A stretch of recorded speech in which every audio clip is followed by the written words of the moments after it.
Oke. Assalamualaikum warahmatullahi wabarakatuh.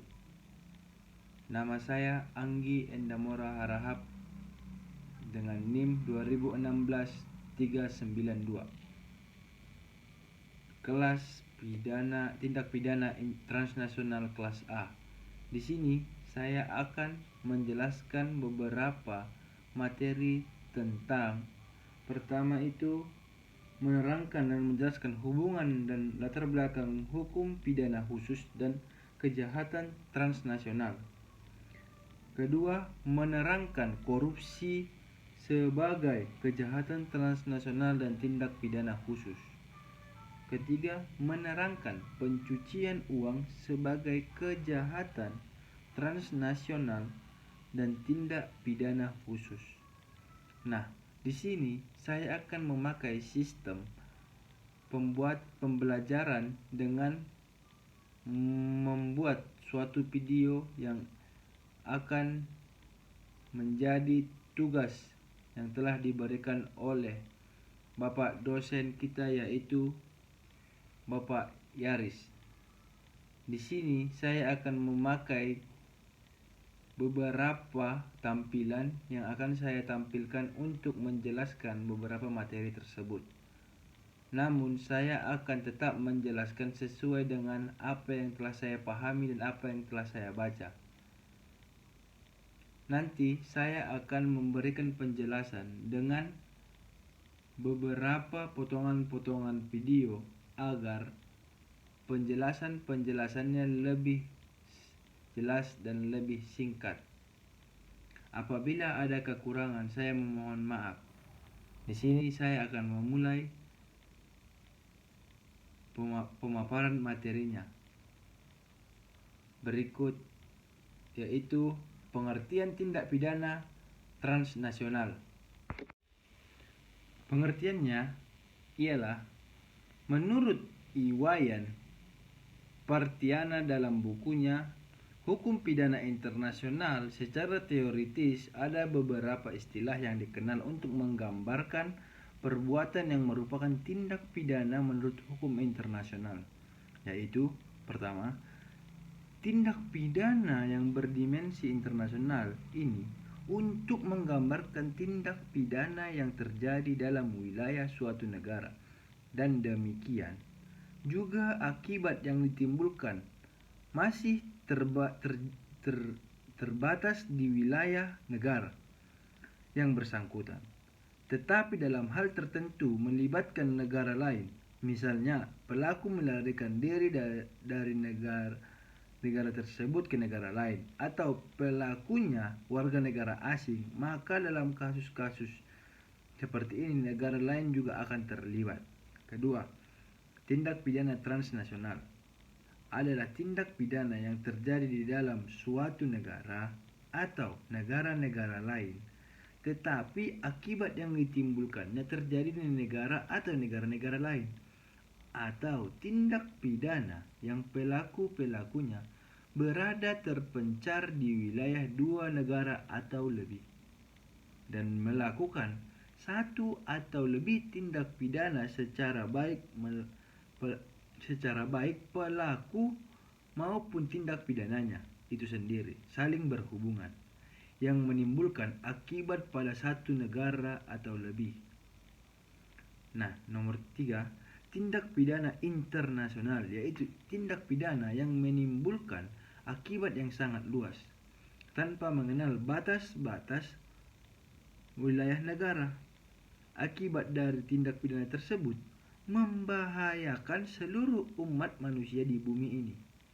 Tindak pidana internasional bisa saja dilakukan di dalam wilayah satu negara, dan juga akibatnya hanya pada wilayah negara yang bersangkutan. Namun, karena perbuatannya berkaitan dengan nilai-nilai kemanusiaan universal, tindak pidana tersebut bukan hanya menjadi masalah dari negara yang bersangkutan, melainkan juga menjadi masalah internasional.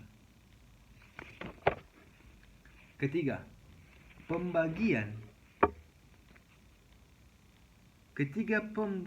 tersebut merupakan sesungguhnya masih dapat disederhanakan menjadi tindak pidana internasional dan tindak pidana transnasional, di mana butir satu dikelompokkan di dalam tindak pidana transnasional. Ada persamaan dan ada perbedaan keduanya. Persamaan tampak pada sisi praktis. Di dalam praktek penegakan hukum pidana, dalam praktek hukum pidana internasional, perbedaan antara tindak pidana internasional dan tindak pidana internasional tidak memiliki arti yang signifikan. Tindak pidana transnasional dalam KUHP. Mengenai tindak pidana transnasional ini, Kitab Undang-Undang Hukum Pidana atau KUHP di Indonesia sudah mengaturnya. Hal ini terlihat dari bunyi ketentuan-ketentuan dalam beberapa pasal di dalamnya, yaitu antara lain Pasal 2 KUHP berbunyi, aturan pidana dalam perundang-undangan Indonesia berlaku bagi setiap orang yang melakukan perbuatan pidana di dalam Indonesia. Lalu, ketentuan ini selain menunjukkan penganutan terhadap asas teritorialitas atau wilayah, di mana hukum pidana berlaku bagi siapa saja yang melakukan tindak pidana di wilayah suatu negara tertentu. Dalam hal ini, Indonesia juga berarti bahwa orang yang melakukan kejahatan tidak mesti secara fisik betul-betul berada di Indonesia, tetapi deliknya atau Strafbare terjadi di wilayah Indonesia. Demikian juga orang atau subjek hukum yang melakukannya juga tidak terbatas hanya pada warga negara Indonesia. Demikian juga halnya yuridiksi dalam hukum pidana internasional. Lotika Sarker membedakannya dengan pembagian yang klasik, yaitu asas teritorial, asas nasional, dan asas perlindungan, dan tidak secara khusus membahas asas universal. Bertolak dari referensi mengenai berlakunya hukum pidana, dapat dikatakan bahwa perbedaan yuridiksi di dalam 4 lingkup tersebut, termasuk pembagian yang bersifat tradisional dan konvensional. Selain yuridiksi konvensional tersebut berdasarkan doktrin maupun jurisprudensi mengenai kejahatan transnasional atau internasional, juga terdapat perbedaan yurisdiksi kriminal yang dapat dilaksanakan dalam praktek hukum internasional. Carrere, Prima, Robinson, and Wimshurst telah membedakan 3 bentuk yurisdiksi kriminal, yaitu legislative jurisdiction atau yurisdiksi legislatif, adjudicative jurisdiction atau yurisdiksi pengadilan, dan executive jurisdiction atau yurisdiksi eksekutif. Nah, dari rangkaian uraian di atas, bagian tulisan ini hendak mengatakan di sini perbedaan antara tindak pidana internasional dan tindak pidana transnasional terletak pada unsur internasional yang tidak dimiliki tindak pidana transnasional. Unsur internasional yaitu sifat mengancam atau langsung maupun tidak langsung perdamaian dan keamanan dunia atau menggoyahkan rasa kemanusiaan. Selanjutnya, suatu tindak pidana internasional belum tentu atau tidak serta-merta disebut sebagai tindak pidana internasional. Demikian juga sebaliknya, tindak pidana transnasional tidak serta-merta dapat disebut sebagai tindak pidana internasional. Lalu, dalam keadaan tertentu, tindak pidana internasional berkarakter tindak pidana transnasional jika lokus deliktinya terjadi di 2 negara atau lebih. Demikian pun tindak pidana transnasional merupakan tindak pidana internasional karena dikualifikasi sebagai kejahatan internasional baik oleh konvensi maupun oleh hukum kebiasaan internasional. Terakhir, tindak pidana transnasional adalah tindak pidana yang terjadi lintas negara yang tidak mengandung unsur internasional, mengancam perdamaian dan keamanan dunia atau menggoyahkan rasa kemanusiaan. Jenis tindak pidana transnasional atau internasional berdasarkan UNTOC, United Nations Convention Against Transnational Organized Crime atau UNTOC, secara garis besar membahas dua substansi, yaitu kaedah hukum material substansial, yaitu kejahatan-kejahatan sebagaimana dijumpai dalam pasal 5, 6, 8, 9, dan 23 tentang yurisdiksi, pasal 15, maupun hal-hal berkaitan dengan itu, antara lain tentang istilah-istilah yang digunakan, pasal 2, ruang lingkup berlakunya konvensi, pasal 3, prinsip perlindungan dan penghormatan atas kedaulatan negara-negara peserta atau pihak pada konvensi, pasal 4. 2. Kaedah hukum formal prosedural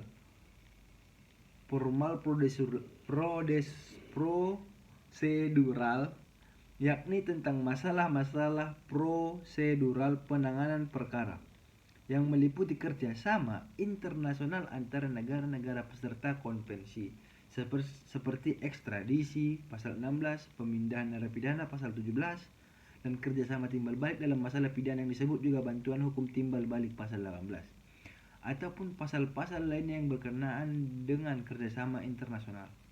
Dari dua substansi tersebut, berdasarkan ruang lingkup berlakunya UNTOC, pasal 3, ada 5 jenis tindak pidana transnasional yang terorganisasi, yaitu pertama, berpartisipasi dalam kelompok pelaku tindak pidana terorganisasi, pasal 5.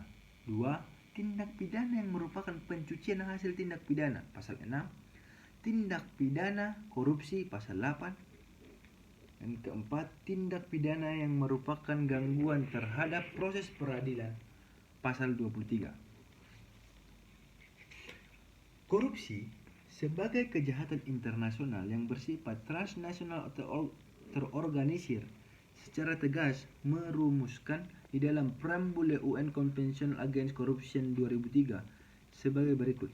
Negara-negara pihak pada konvensi ini prihatin atas keseriusan masalah dan ancaman pihak yang ditimbulkan oleh korupsi terhadap stabilitas dan keamanan negara yang merusak lembaga-lembaga dan nilai-nilai demokrasi, nilai-nilai etika dan keadilan, serta mengacaukan pembangunan yang berkelanjutan dan penegakan hukum. Prihatin juga atas hubungan antara korupsi dan bentuk-bentuk lain kejahatan khususnya kejahatan terorganisir dan kejahatan ekonomi, termasuk pencucian uang. Prihatin lebih jauh atas kasus-kasus korupsi yang melibatkan jumlah aset yang besar yang dapat merupakan bagian penting dari sumber-sumber negara dan yang mengancam stabilitas politik dan pembangunan berkelanjutan negara-negara tersebut.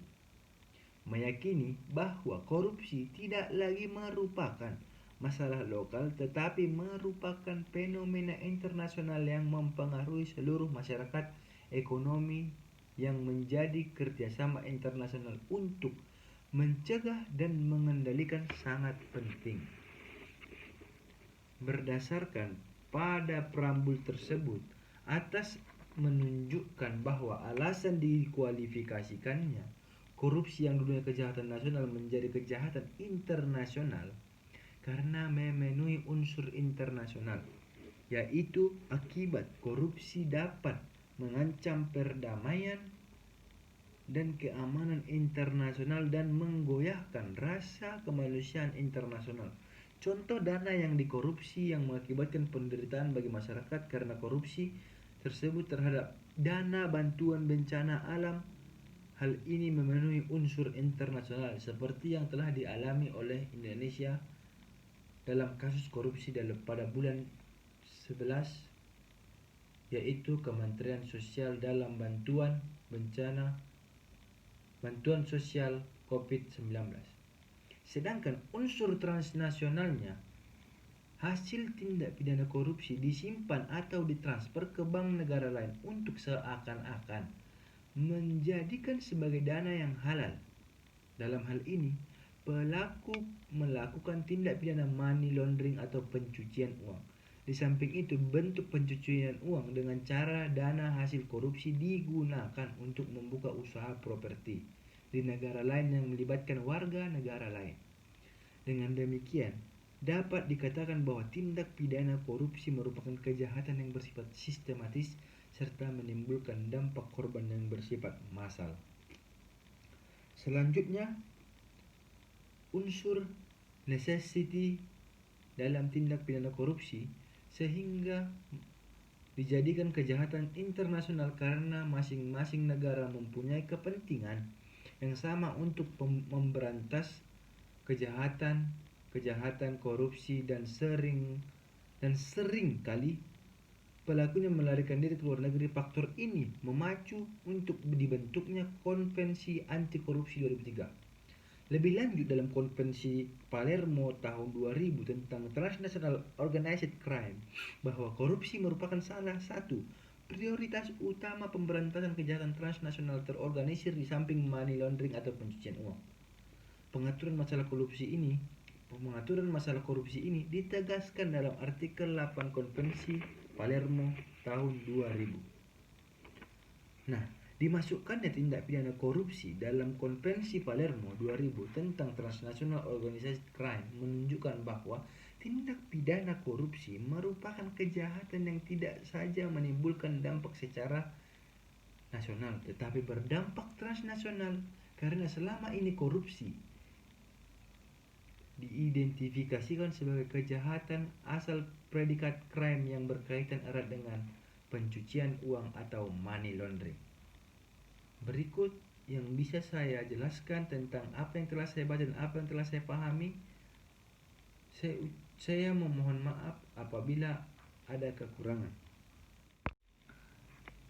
Berikut materi yang telah saya jelaskan tentang kejahatan transnasional secara pengertian, latar belakang dan hubungan dengan tindak pidana khusus, lalu korupsi sebagai kejahatan transnasional dan tindak pidana khusus, lalu money laundering atau pencucian uang sebagai kejahatan transnasional dan tindak pidana khusus. Nah, karena tugas ini telah atau diposting atau disebar melalui akun platform YouTube, di sini saya memohon maaf apabila materi dan isi penjelasan saya memiliki kekurangan. Untuk pertanyaan-pertanyaan dan kritik dan saran, saya persilahkan untuk teman-teman mengkomentari atau menghubungi saya langsung untuk beberapa pertanyaan agar kita bisa saling mengerti dan saling belajar tentang materi kejahatan transnasional dan tindak pidana khusus ini secara lebih dalam dan secara lebih baik lagi. Nah, berikut video ini saya sudahi. Mohon maaf apabila banyak kekurangan dan banyak kualitas video yang kurang. Mungkin sekian saya ucapkan untuk tetap menjaga jarak, mematuhi protokol kesehatan dan tetap memakai masker. Semoga kita tetap dalam lindungan Allah Subhanahu wa taala dalam masa pandemi ini. Semoga semua sehat terus. Assalamualaikum warahmatullahi wabarakatuh. Selamat pagi.